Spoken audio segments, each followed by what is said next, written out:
Hello, and welcome to the Sex Ed for You podcast where research meets reality. This is the podcast for people who want to date and have great sex that is safe, fun, and enjoyable. We desire to empower our listeners to make informed decisions that lead to values-based living. I am Lauren. I am a certified holistic sexuality educator and an embodied intimacy and relationship coach, and the proud owner of Sex Ed for You. I'm Holland, and I work here.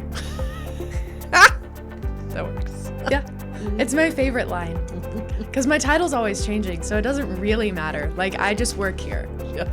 I'm here. Yeah, I'm here, and that's really all that matters. Mm-hmm. Some people call you the co-host. Oh, that works too. Uh-huh. I'm also the co-host, the producer, the editor. Yeah. Mm-hmm. We're getting too long. The reason you're seeing this today. That too. I like that. I'm Holland. I'm the reason you're seeing this today. It's a little cocky, but I can do like that. it. So, you and I have both watched the Martha doc, and we have been talking. We have been talking. And we were like, we should do a podcast on this because there's so many juicy pieces of this that relate to gender roles, women in the workplace, women making their own way, or women having assistance in some way. The judgment culture feels that they can just toss towards women in general. The prison time that Martha served because somebody got their feelings hurt. The fact that I never knew that I always thought she went for insider trading. Yeah. Or always. Insider trading. Like consistently my entire life, I believed that. We were all told that. Untrue. Yeah. But then you and I got talking about the current landscape that is homemaking in the media, which is usually on TikTok and Instagram. Yeah. And it's being named the TradWife movement. And then we started talking about the intersection of the two. Are they similar? Are they different? So we thought we could make a whole podcast about it. I'm sure we could actually make a whole series. Probably. But we won't. We will limit it to one because we don't really need to talk about this that long. But I do think gender roles influence sexual behaviors. I mean, they're part of the circles of sexuality. Like when we talk about orientation, there are a lot of gender roles that many of us are given from birth. And then we have people in the media. Okay, so let's start with the doc. What did you think about the Martha doc? Takeaways, things you loved, maybe some highlights first. Things I loved. I mean, there things I loved. I don't know if there were many. I loved the documentary. I don't know if I loved the content. Right. To be fair, I did also watch it partially delirious when I was sick, so there is that as well. But there were some very memorable moments. One of them was when they're kind of showing all these pictures. It's about 25 minutes into the documentary, and it's talking about Martha as she's getting into trading on Wall Street, which I never knew that she did that. My mom didn't know. I was talking to her about it. And yeah, she was a Wall Street trader, and she was damn good at it. She was really good. That's incredible to me. So she's doing that. And you hear, I don't know who it was, I don't remember, but a man was, doing the voiceover, and he says she was commanding and she was loud and she was domineering, and all of these traits in a man are valuable in the workplace, but in a woman, it just makes her a bitch. And my jaw dropped. I was like, this is exactly what I feel like I am fighting against every single day. Not me personally, but like this kind of mindset, this idea is the idea that I fight for, like fight against. It roused in me this fire that I was like, oh, fuck you. I just started flipping off the TV. I was like, this is not acceptable. And so there was that. Because then that ties into at the end of the documentary, nearing the end of the documentary, you kind of start to see that, yeah, she wasn't put into jail for insider trading. She was put into jail for being a bitch, essentially, which is just so fucked up. And it was just them calling it the bitch hunt and all of that kind of rhetoric around how dare you be a woman with these manly personality traits, who looks this way, who acts this way, who is capable of homemaking, beyond capable, writes her book, does all these things. And even when she's writing her book, she's saying, like, if I'm going to write it, I'm going to write it my way, which would be completely and totally admirable for any other person who's writing a fucking book. Like, yeah, it's your book. And like all of these things, it's underlain with this tone of disapproval and of like almost a how dare you type attitude where, yeah, of course she dares. Like, she is Martha fucking Stewart. She can do what she wants. She has her own freaking, I don't know how they refer to it, like the business that is Martha Stewart, that was Martha Stewart. Like, she did that. And yes, she had assistants, and we can get into that. But what were your big takeaways? I loved that she wasn't painted as a saint. I loved that we got to see footage of her being demeaning to an employee. I loved that we got to see, her talking about her husband's affairs. And that one time that she did the kiss the guy and she told the whole story. It was like, it's not on her honeymoon. And then the producer also goes, well, didn't you have an affair? And she was like, yeah, but it was nothing. She's like, that's not the same thing. That I think it's so important to be able to dialogue about women and their contributions to our culture, to society, to the world, and to not sanctify them, not think that they need to be this Virgin Mary, not think that their purity, their perfection is the important thing. And I also love the juxtaposition and the paradox of she was almost selling a version of perfection, right? That you could do this too. You could have a dinner like this, a tablescape like this. And I was a little younger than her target audience, but I remember the lines at Kmart. I have her books downstairs. Some of my very favorite recipes I made. There's Thanksgiving things that we ate that are out of her holiday edition cookbook that I have loved and I've had for decades. And to me, her work never felt like something unachievable. It felt admirable and something to aspire to and inspirational. And in the same way that I love looking at Pinterest outfits. I don't think I need to be those people. I look at it for, oh my goodness, I could so combo those things. And oh my goodness, I could put these things on my table. And it felt inspirational, never unattainable? Yeah. Never like, you'll never. No, it to me, it didn't do that. And I acknowledge that I'm built a certain way, but it felt like the same way I look through a house magazine or something. Like, I'm not going to have that house necessarily, but I could 100% like envision, I could find that at a thrift store and do that at my price point. I do wonder too, though, if that is that feels like your specific brand of hopefulness. You are such a dreamer and you are such a person who can look at something and take the positive from it.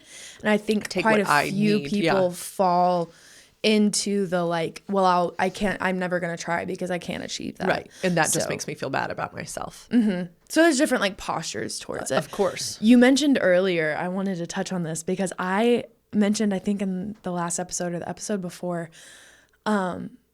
David and the idea of his perfection and his fall from grace. Now, the reason I want to bring this up is because you said, I like that we're not painting her as the Virgin Mary. She's not perfect. And I wonder if it is just something to do with humans' inability to grapple with the idea of a nuanced and complex person in high roles, in high achieving roles, in places of power, because we so often, like, I mean, you see in politics, you see in movie stars and celebrities, in anywhere where people are kind of idolized, it's never, here's all of this nuance. It's, just forget about that. Just that didn't happen. Yes. Like, David didn't kill his best friend to fuck his wife. He didn't, Martha Stewart didn't do insider trading. It's like there was this perfect image and we just can't grapple with the nuance of humanity. If this person is given all this power, then they must be perfect. So we ignore the rest of it. And I do think that we apply that more to women because we allow their nuance, their imperfections, their cheating, their whatever to overtake their perfection, their achievements. Whereas I do think that with men, we say, oh, just don't look at it. Right. I think it's the same thing, but completely differently. Like we turn on the women and we allow the men. Mm-hmm. And I wonder if it has nothing to do with them and it has everything to do with the populace. 100%. I think one of the things I consistently remember in Christian culture, did you hear this too, that like we're made to worship. Like we look for things to idolize and things to worship. Yeah. And it's something I still agree with. I see people do it all the time, right?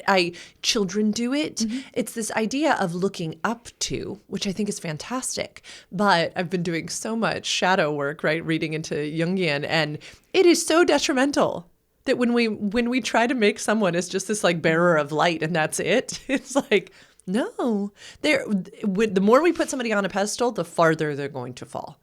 And I'm like, what would workplaces look like if people were called to account for wrongdoing and then there was collective repair and there were steps for accountability? And if they couldn't follow their own standards for accountability, then they were kicked off the pedestal. Mm-hmm. Like, no, we're not going to have a toxic workplace. That scene where she's being critical, I got thinking, like, what would it look like if there was an HR team, if that person had turned to her and said, don't speak to me like that. And you can finish this on your own, and put it down and left. What probably would she have gotten fired? It was that punitive, all of these things.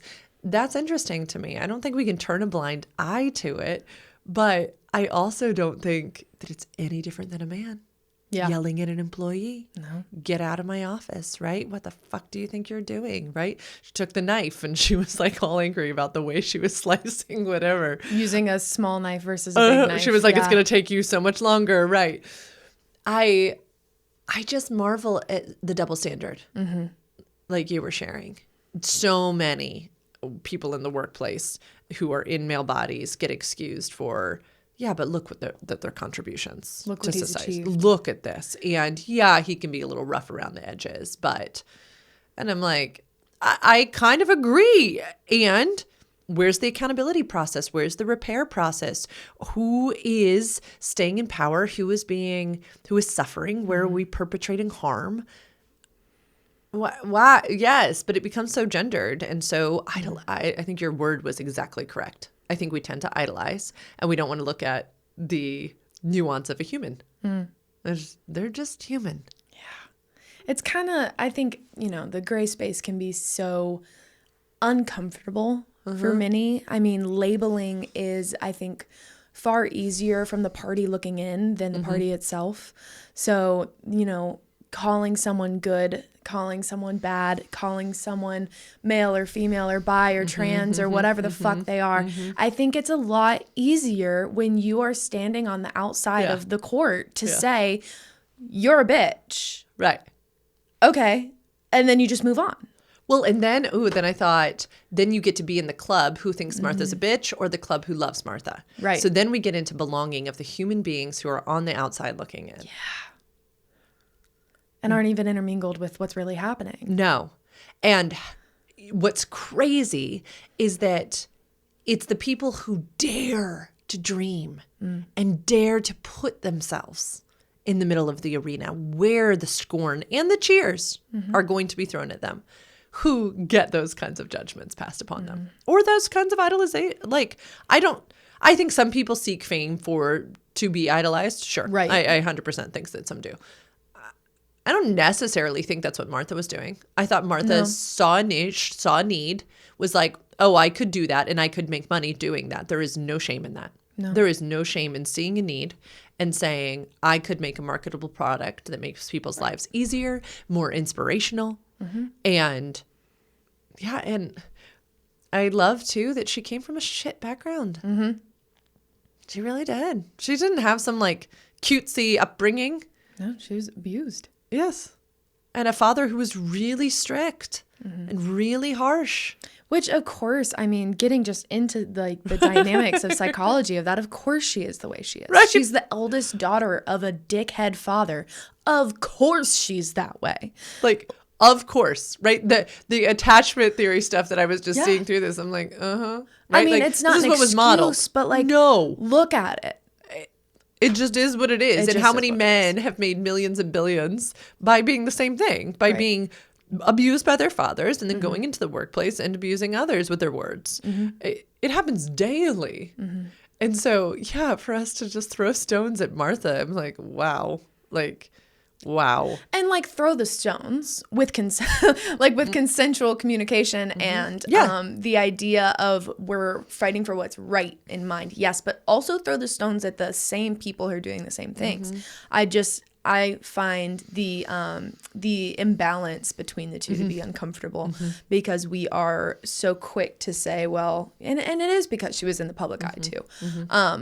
But being in this idea, I think so much of it was because she was presenting, I am like a homesteader. I am creating this life. And they say it in the documentary time and time again that like the disequilibrium between the idea of a wife in the home who is homemaking, who is putting food on the table for her children, who is decorating, all of these things, those are the women who are supposed to be, quote unquote, supposed to be kind and gentle and submissive to their husbands. And it was intermingled. I think that whole kind of sect, that whole just like category almost of like homemaking is so hand in hand with submission to a man. And Right. that And she didn't fit into the she box. didn't fit into the box.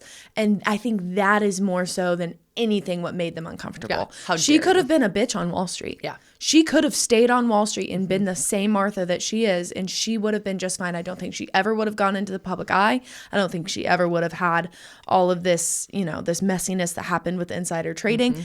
But because she was who she was and she worked in the field that she did, I think she was more heavily criticized because how dare you be a bitch and make a casserole? They just don't line up. Please make that into a short. Okay. I want it like on a sound. I want it on like a sound repeat. It's a sound bite. How dare you be a bitch and make a casserole? A really damn good casserole. Really damn good like, casserole. how dare you not fit into my narrative of what a woman should be? Which, this is the perfect lead in to my thing with how we are criticizing and sacrificing these women who are choosing to make a living being wifeys on the internet right now. Wifeys. This is such a nuanced topic, especially for my body, because I lived this world. So this is a wild place. But I see it as the same. I see it as the same of how dare you? How dare you? You can't do that. What does that say about all of us? What?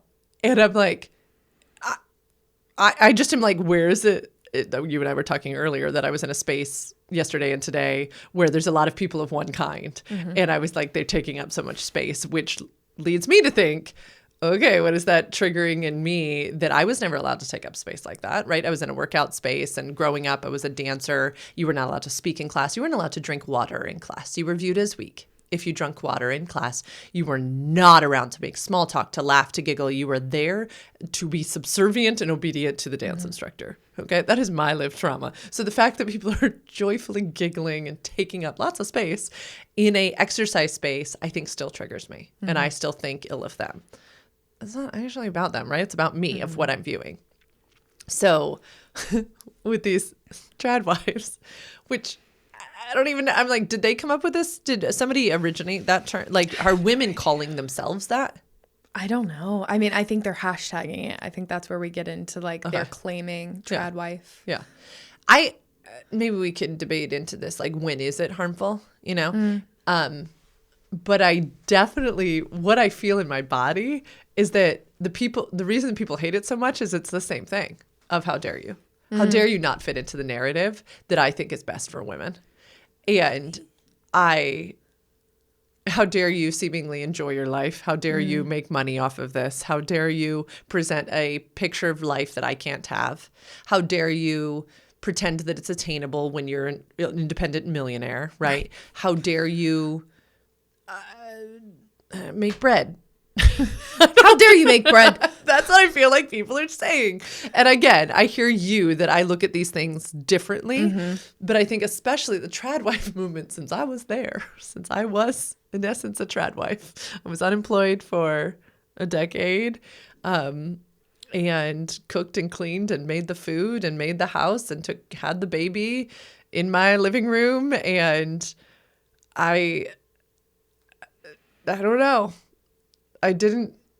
What's interesting too is I didn't feel suppressed. I know I was in certain ways when I look back now, right? When I've dug out of the indoctrination. But if somebody had told me you're oppressed, run, I wouldn't have, because I would have been like, you crazy. It's really interesting to me. But okay, so you know a person, Nara. Nara. I don't know her last name. Y'all will know who she is if you are on I the looked it up, grams. Narizzi or something like that. Yeah, I don't know what her like actual her last Instagram name. handle, but I bet Yes, she's on TikTok too. I'll tag her below. She's beautiful. She's a model. She's German. Her husband's German. He's tall, blonde, and blue-eyed, and she's dark tall, skinny, dark-skinned, just stunning. And their kids are stunning.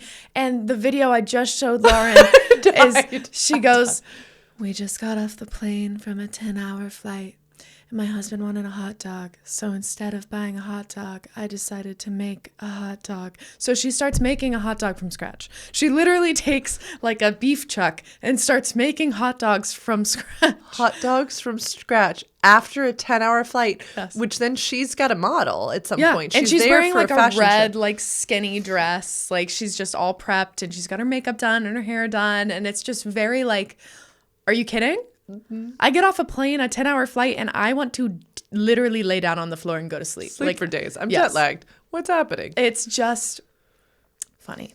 It's a little funny. And the comments are always making fun of her. And I can't help but think in my mind, like, dude, what the fuck are you doing? Like, and my favorite comment was, why didn't you make the onions from scratch? Yeah.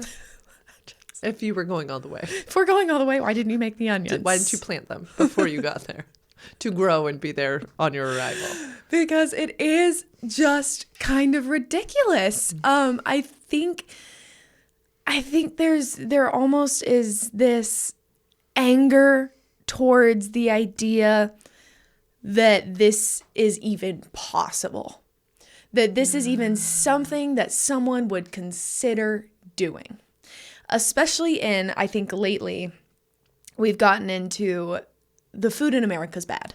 Yeah. We all know this. Yes. Most of our foods are banned in other countries. It is not good for us. And so I think if you come from that mindset of knowing, well, we don't eat hot dogs in my household anymore because I know that there's so many chemicals in it that it is bad for us. So I no longer get to have hot dogs. Right. And you have 7 hours that you just have somehow because you have a nanny for your child in the other room and your husband's off doing Lord knows what, and you have 7 hours to yourself to go find a beef chuck and plant an onion and create a freaking hot dog from scratch. And I can't do that. The hot dogs that I would be able to have are chemically engineered and made in a freaking nasty machine plant somewhere. And it's like this almost just unfairness, I think, that really gets to most of the people. I mean, at least that's what I would assume. That's what gets me. I mean, it doesn't make me like viscerally angry, but it does. I am like, ugh, like it is a little unfair, but it's unfair in a way that like, I can't change that. That doesn't matter. That doesn't impact my life. But the fact that I'm seeing it really like triggers something in me. Like I couldn't do that if I wanted to. I can't spend $80 on a beef chuck to then make myself a $4 hot dog, you know? And it's frustrating on a level that is like, you're so helpless towards it. There's nothing you can do to actually actively make a difference about your life based off of this input that you're seeing, that it's just, it like triggers something. What do you think the responsibility is for us as consumers of media? Yeah, like, because it is fascinating, right? Like, media now is so interesting. It's like shows up on our phones versus going to turn the TV on and watching Martha Stewart Living. Right. Because I do find it interesting because we are the consumer. And I agree with you. I think that messaging in any realm, I mean, pick a niche, any niche, but especially the food deserts in America and the quality of our shit food that is accessible to the average American and the cost of food that's going up and all this kind of stuff. I love that you brought this piece in. Yeah, because I'm like, maybe it's that I go to domain. And so I go to what do we have a right to and responsibility for? And I'm like, to protect the bullshit coming into our minds, I would think. And I mean, this is what I would work with teens on when looking at bodies, right? Like, stop following that. Yeah. Right? Is what I want to scream at everybody. Like, because also all the comments that are making fun of her, I'm like, you're just adding to the algorithm. Right. Like, that's what I find fascinating, right? Is again, this idolization of, do we hate it or do we love it? What do we... We love to hate it. Yes. And then that gets into the belonging thing Yeah. again, right? Because then we're part of the Nara, whatever her name is, Yeah. haters. Well, the first thing I do when I see her videos is open the comments. Really? I'm listening to it while I'm reading the comments. I'm not actually even watching it. That is fascinating. Yeah. Because that's, I mean, it's like, oh my God, let me go see what the hilarious comments are. Did you make the onions from scratch? Okay. There's someone else who says, you know, I just got out of labor and my husband wanted a hot dog. So I ran home without discharge. I jumped out of the window. Like, so there's like all these hilarious comments that are making fun of her. And they're funny. And yet I'm like, she doesn't, I mean, I don't know her. Maybe she does deserve them. I don't know. Right. But like, I have no clue. Right. I don't know her, but I find the comments on her posts hilarious. I don't even follow her, but she pops up on my feed. Right. That's the other thing too, is like, can you really, I mean, that's not something we're really going to get into today, but like, can you really control if you see it? How are these things eating in? We're going into artificial intelligence next. This podcast taking a dark turn of the way the world is watching us and feeding in. Yep. No, I find it interesting that our answer is often hatred.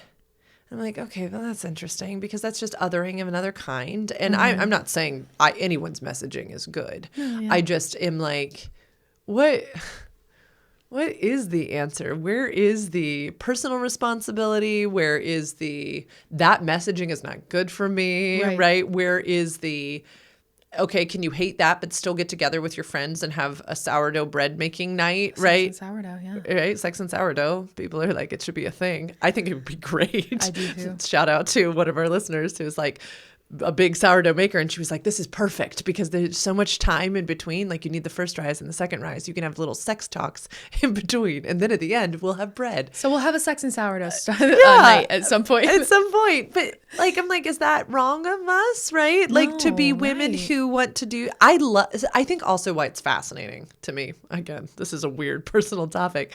I love hosting people in my home, like more than anything. Me too. Like, it is something that we share. You and I, we were prepping Thanksgiving food weeks in advance. People are like, you do. We love it. And I'm like, you don't get to tell me that that's TradWife. Right. Like, you don't know. I wore my apron. I dressed up in my cute clothes. I love that. And it's that same thing of like, stop it.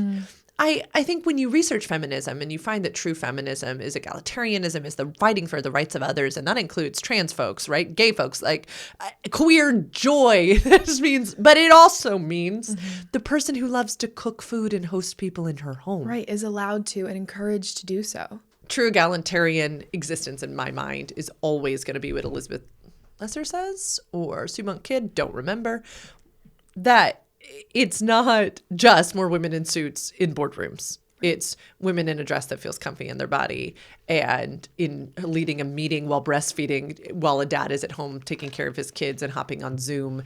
And we have this world where we blow up gender norms. But I also think that means that folks like Ballerina Farm is the one that I've followed for a decade, and this Nara girl, oh, should get to do their thing in my mind. I'm like, girl, go for it. Right. If you're building a business off of this, amazing. I think with Hannah, I'm really fascinated because she's Mormon. She went to Juilliard for dance. Like, she is a professional dancer. She competes in beauty pageants. I mean, there are so many things that people hate this woman for. She exercises. She has lots of babies. And she has built a brand on kind of dancing around and building a farm because she always wanted a farm. And I so see, and I loved that angle that you brought in, the kind of like unfairness. And I could see that. And I could also see that in every realm. I mean, in that, with that same logic, people could hate us, and there are people who do, for building a business that focuses on communication and consent, and where you and I communicate and I don't overwork, right? I understand that it's like, well, everybody doesn't have that right. I'm like, I get it. But I think the invitation I feel in that is like, what is it saying about us? What do we need to do to shore ourselves up? What do we need to cast out of our vision? I don't know. It's just fascinating to me how quickly it goes to hate. And I saw it with Martha too. I mean, that's what I think was so fascinating to me. And now watching folks, having watched the doc, getting her books at the library, rebuying her books, all this type of stuff. It's like this resurgence of Martha. And I'm like, this is fascinating, because friends of mine hated her when I was in my TradWife series season, my era. Yeah. I think there's such an interesting, because, okay, in my mind is also going towards, there is TradWife, yes. And I think the TradWife trend and the TradWife lifestyle is more so that of, it almost hinges on, my husband wanted this for lunch. We got off the plane. My children want a hot dog. Yes. Okay. My children want this. And, you know, and so it's almost this like subservience for others. Cool. Okay. And then I also, cool, not cool. Thank you for the description. There is another almost like parallel trend category, whatever you want to call it. And it's like the crunchy granola people. Yeah. And that is almost what I fall into. And so it's funny to see this overlap. And I think you almost fall into this category now too, where we go to our little local health store and we get immunotonics before we take antibiotics. Yeah. We drink ginger shots before we take emergency from the store. You would hope to grow things in your garden that you can before buying ginger at the store, because you can, grow it in your windowsill. My mom has a flourishing, beautiful garden in her backyard that is just stunning. And she makes dinners where not a single thing is from the grocery store, and it's lovely. And there is that content. And then there is it's just it's like a Venn diagram of the overlap with TradWife. And it's so interesting to me because it's almost, to me, the difference is what is the underlying purpose of this lifestyle that you lead. And I think that there is such a purpose of like caring for in both and loving the people around them in both. But I think there is such a almost religious undertone in the TradWife and a subservience undertone and a gender role undertone in that TradWife content that is just so disconcerting. And I think that is where I find difficulty with it, because I love what they're doing. I also love to make sourdough. I also find it really important to try your best to, not go to the grocery store for things like garlic, because you can make that at home and that is more financially feasible. I think it's interesting to show people how to live. And I think that's not how to live, but how to live in a more financially, in a more financially feasible way, in a more sustainable life. We are so wasteful in this society, especially American society. And so I think it's really cool when we can use that platform to show the positive angles of this lifestyle that is sustainable and is crunchy, whatever you want to call it, granola. You think of Chacos in Colorado, and like that, to me, I think is really, it's beautiful. And it's admirable in a way, because I do think that that is accessible. Yeah, you may get that garlic from Family Dollar, but then you take it home and you use it for the next two years, you know? And that I think is really cool. And that intersection between the two different categories is where I become uncomfortable, because I see how it is being used to promote an ideology versus a healthier, more sustainable way of life. And I think that they could almost become a circle, but they aren't. There's just these thin slivers, these thin crescent moons on the outside of the Venn diagram, in which I think one is more propelled by the idea of a gender role and the other is more propelled by sustainable living. So fascinating. And then I wondered, I loved your bringing in the religious piece, because is an absolute element to this is the only way to live. This is the most holy way to live. This is the chosen way, the best way, versus this is a way to live. That indoctrination piece should be horrifying to anyone, versus this is an opinion, right? This is a lifestyle account. Follow or don't follow. And I think breaking out of religious orthodoxy, one of the most life-changing moments for me was, whoa, multiple truths can exist at the same time. And I didn't believe that before when it came to the submissive qualities of a wife. I did believe it when it came to like homemaking and stuff. I didn't think that people were telling me how I needed to do things, but I didn't believe it in all cases. And I do think that's dangerous. If there's this is the best way, only way, holiest way, I think that's scary territory. And so I hear the caution in people's voices when Hannah, for instance, is Mormon. And when they're saying this is an output of the religion, this is output of the religion, I hear their caution. I do, because that does start to get scary. I loved what you were saying about sustainability too, because it's interesting, because I would say my mother, ironically, movie star, very talented mother, became a TradWife. But the way she found her way into that was weird, because it was sustainability first. She found a way that she could order in bulk for her family, and it was wonderful and far more cost effective and far more waste effective, which is so funny, right? Because there's a whole nother set of folks who would be telling us that's just green. That's beautiful. That's a beautiful way to live. And yet that overlap, fascinating, just really fascinating, because also fear-mongering. Either way, right? By telling someone you can't do that, and fear-mongering, right? Being like the mob is telling you can't cook sourdough bread because then you're a TradWife, or you can't order in bulk because then you're a TradWife, or feed your family affordably. Like, that's just as dangerous as... And on the flip side too, oh my gosh, this is making me realize how much of like I intake so much food content on Instagram, because I've also seen videos of like how to feed a family of 4 at Family Dollar. Yeah. At Dollar General. Yeah. At because those are, if you don't know this, food deserts are a place wherein like a city or a town or a homestead, wherever, places where there's a certain mile count towards the nearest grocery store, which means that food is inaccessible to those people. So you know what business goes there?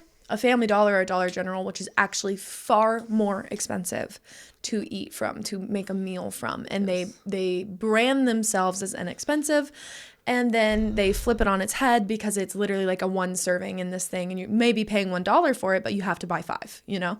And whereas if you got that at the store, it would be $3 for a 5 serving pack. So it's branding and it's marketing and it's dirty. Okay, it's unethical. There are lawsuits right now. Anyway, so there is this also other side of the internet where I'm seeing content that is how to feed a family of 5 on Family Dollar. And no, it's not greatly nutritional food. It is not fantastically made food. It is ramen. It is, frozen green beans, but it is food. And it is feeding their family, and it is keeping them alive, and it is what is accessible to them. And it's honestly, all of these meals, they look delicious, and I hope that they are delicious, and they are doing what they can feeding the chicken nuggets. I love chicken nuggets. But in the comments, The comments are, this is horrible for your children. I can't believe you're making this for your kids. I can't believe you're serving this to them. How dare you? You do know how many chemicals are in that? And so then it's like, oh my God, no one wins. No one wins. I mean, it's why you and I, whenever we have the birth control or the tampons conversation and all these types of things, right? We have to understand privilege. We have to understand accessibility and lack of accessibility whenever we have any of these fucking conversations. Right.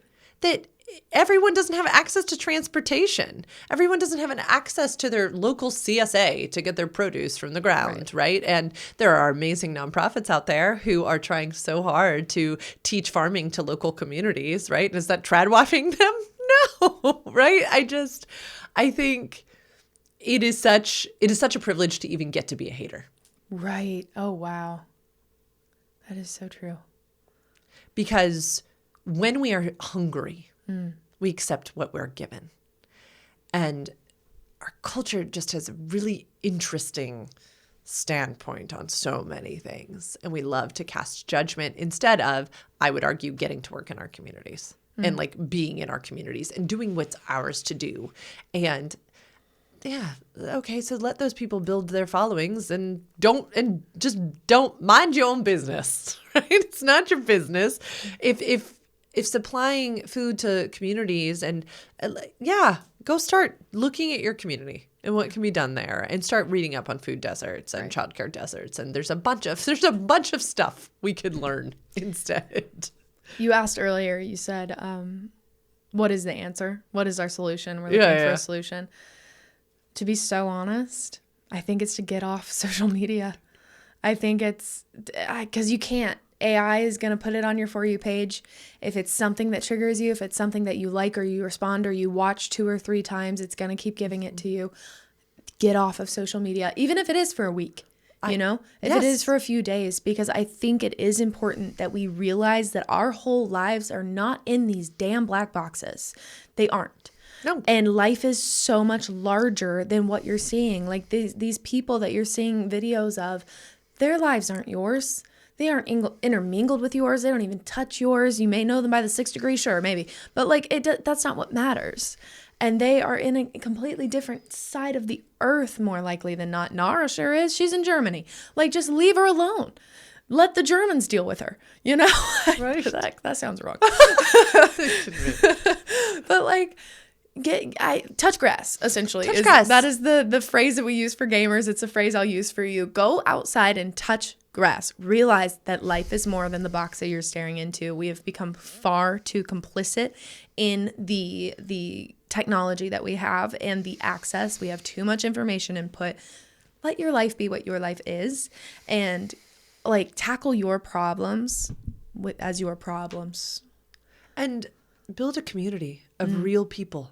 Mm-hmm. Because, those people need love and they need you. I'd argue we need each other. And I love that quote, if you want to heal the world, heal yourself. Get to work on what is yours to heal in yourself, into what does this trigger in me and why, and what could help me work on that. There's so many podcasts out there in the world, and then talk about it with your community and maybe start to see how much your community conversations revolve around hating people on the internet. Maybe there's some other ways to have conversations. Maybe preparing a meal, ironically, together is a really great way to do it, right? Yeah. Maybe everybody bringing something. I think it's one of my favorite things about our Thanksgivings and Christmases is that it's a potluck. Everybody brings something, and which lessens the burden. People always ask me oh, you're hosting. What does that mean? And I'm like, that I make the turkey. That's it. And then everybody else brings something. And isn't that interesting? That's how we used to do sustainability too, was in groups. And when people roamed lands and farmed lands, they moved around together. It's just, these phones, I love them. Obviously we've built a brand and we share things. I'm just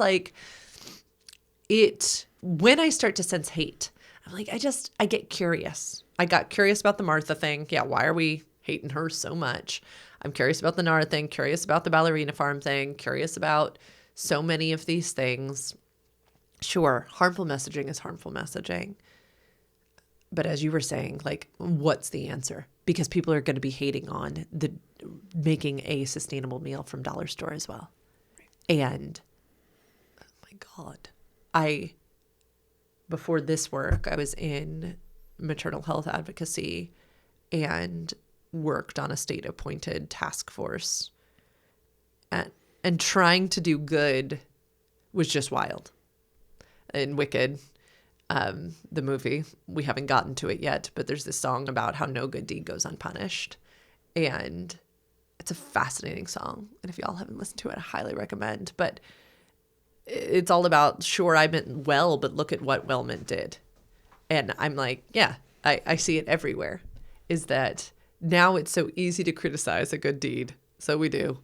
And we make our opinion about the person behind the phone. We don't know their whole lives. We don't know all of this. I thought the neat overlap with Martha and, like, for instance, Hannah Needleman of Ballerina Farm was that Martha married a wealthy man, which gave her a great leg up. Hannah married a wealthy man, gave her a great leg up. People could look at Sex Ed for You, and if they look at my origin story, Trey supported me in the start of this business. And I'm like, so does that mean that I have no legitimacy too? Right? That idea that we can't be helped. Right.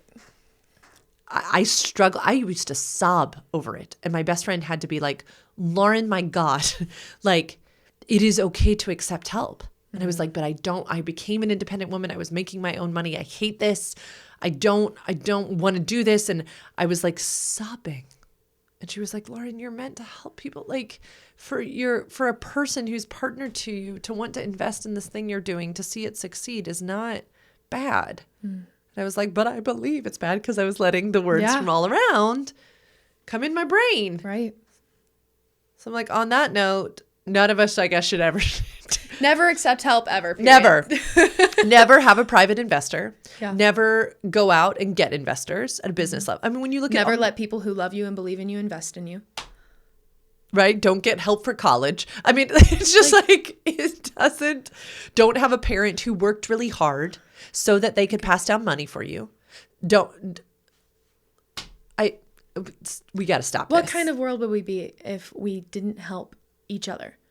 As if you have not reinvested, maybe not financially, but like invested yourself into Trey. Right. As if you have not, reciprocated that help and that respect in a myriad of other ways. As if you didn't, aren't. Can't even. I'm losing words because I'm angry. It was a really hard thing for me. Yeah. Because I thought people are going to look at me and go, fraud. And right. And then also this, well, what if I do become successful? Are people also, I had this whole moment in my massage yesterday of my massage therapist felt it too, was this whole image of like this me and little me. And I was in some red dress with heels and like wanting to dance and be big and bold. And my little self was like, you can't. Like, people will say things. People will say things. And was like clinging to what my massage therapist saw was like this red thread that was like tied all around my body.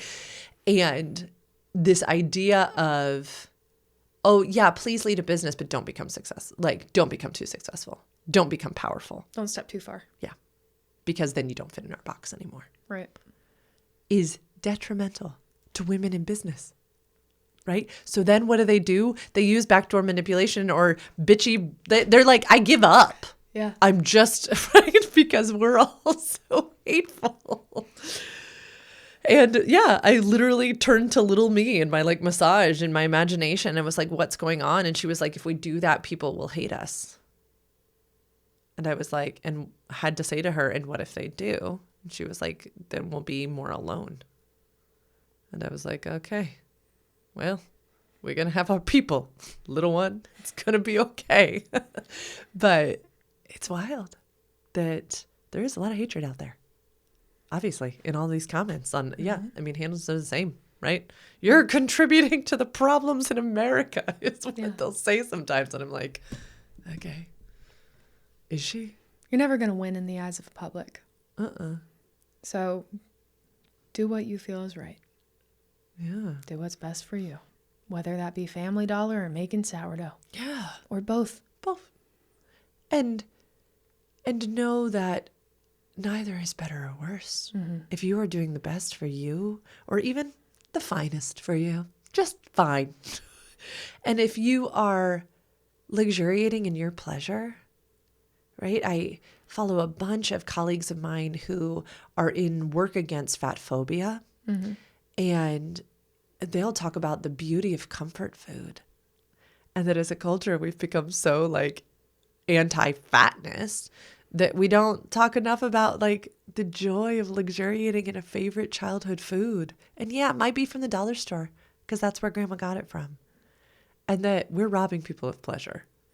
And so just fascinating, like the different, when we can step back and be curious, I think it makes this like, it gives us a cornucopia of options to consider and contemplate. And then our conversations with friends can get super fun too. Yeah.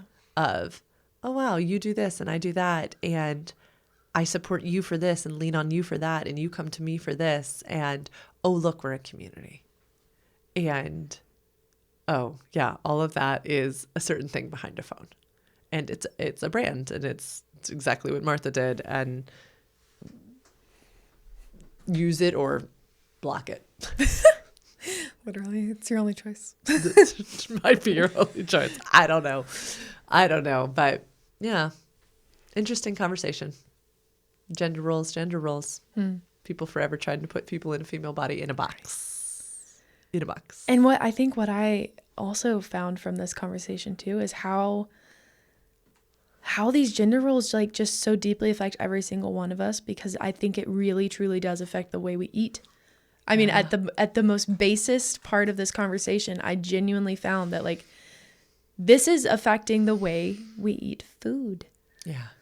Because we expect women for centuries, for eons, truly, women are the ones to put food on our tables. Yes. So this is affecting what we eat. So if you think this didn't affect you, you're wrong. It was your childhood. It is your relationship. It is food on the table. I'd argue it's the amount of men who are not in in kitchens, right? It affects men too. And this is what I always think is so important about this conversation is that, yeah, little boys aren't growing up learning to cook too. And it's such a good profession for young men too. It is active. It is nuanced. It is so sad to me how few young boys are encouraged to cook too, right? We could go on and on, but I love that tie to it is actually a public health conversation of, how is this affecting the ways that we eat? Every single one of us, yeah. Wow. Fascinating conversation. Thanks for coming with us on this ride of the Sex Ed for You podcast, where research meets reality. Welcome. Please remember that these are our opinions and our opinions only. We believe around these parts that you have a right to self-determination and informed decision-making, and that consent can always be revoked. So things like if you follow this podcast and subscribe to this podcast and you want to unsubscribe, we will cheer for you because we truly believe that you are the boss of you. And, we support your agency and all of those things. Oh, that was the other type of conversation I wanted to have was, the agency of humans behind these screens. Who are they doing this for? Is it for husband? Is it for self? Anyway, but we're not going to go there. Where can they find us? You can find us on Instagram at sex_ed_for_you. You can contact me at admin@sexedforyou.com. You can also schedule a free consult at sexedforyou.com/free consult. You'll get 15 minutes with Lauren after I approve or decline your request. Declining only happens if you don't give me a good reason. So don't be creepy and you'll probably get to meet with her. It's not like it's super rough. I think especially if you heard this and you were like, whoa, I definitely have some ingrained indoctrination feelings about some of these roles, or I want to be able to really dissect this. I think that would be a really fun thing to work with you on, and I'd be honored. Yeah. Like, subscribe, share, or don't. You get to decide. Bye-bye, y'all. Bye.